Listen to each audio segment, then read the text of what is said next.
बिहार में अक्टूबर-नवंबर तक होने वाले विधानसभा चुनाव से पहले राष्ट्रीय जनतांत्रिक गठबंधन एनडीए और महागठबंधन दोनों ही गठबंधनों में एकजुटता का संदेश देने की होड़ लगी है। राष्ट्रीय जनता दल की अगुवाई वाले विपक्षी महागठबंधन में शामिल कांग्रेस, विकासशील इंसान पार्टी और लेफ्ट के नेताओं ने वोटर लिस्ट के गहन पुनरीक्षण के विरोध में बिहार बंद कर सड़कों पर उतरकर एकजुटता दिखाई। तो वहीं एनडीए में चिराग पासवान के तेवर नीतीश कुमार की जनता दल यूनाइटेड की टेंशन बढ़ा रहे हैं। केंद्रीय मंत्री और लोक जनशक्ति पार्टी के प्रमुख चिराग पासवान बार बार बिहार की 243 विधानसभा सीटों पर चुनाव लड़ने की बात कह रहे हैं। चिराग ने पिछले दिनों आरा में नवसंकल्प महासभा को संबोधित करते हुए कहा था कि हमारा गठबंधन सिर्फ बिहार की जनता के साथ है। हम सभी 243 सीटों पर चुनाव लड़ेंगे। और अब सारण पहुंचकर भी चिराग पासवान ने अपनी ये बात दोहराई है। उन्होंने ये भी कहा कि सारण की धरती से ऐलान करता हूं कि चुनाव लड़ूंगा। सुनिए क्या कुछ कहा। ये सवाल पूछते हैं कि क्या चिराग पासवान विधानसभा का चुनाव लड़ेगा, तो आज सारण की इस पावन धरती से आप सबके सामने मैं ये कह के जाता हूं कि हां, मैं चुनाव लड़ूंगा।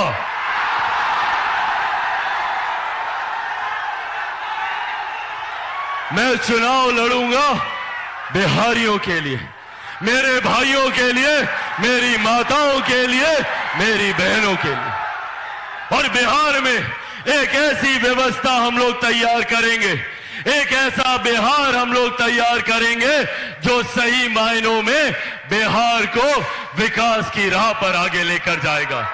यहां पर कई ऐसे राजनीतिक दल हैं, कई ऐसे राजनेता हैं जिन्होंने बिहार को जात पात धर्म मजहब की राजनीति में बांटकर अपनी राजनीतिक रोटियां सेकने का काम किया।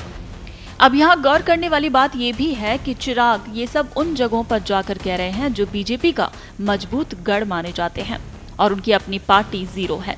ऐसे में सवाल उठ रहे हैं कि चिराग पासवान आखिर चाहते क्या हैं। इसके पीछे सीट शेयरिंग की मेज पर बार्गेनिंग पावर एक वजह ही है, भविष्य का सियासी प्लान भी है।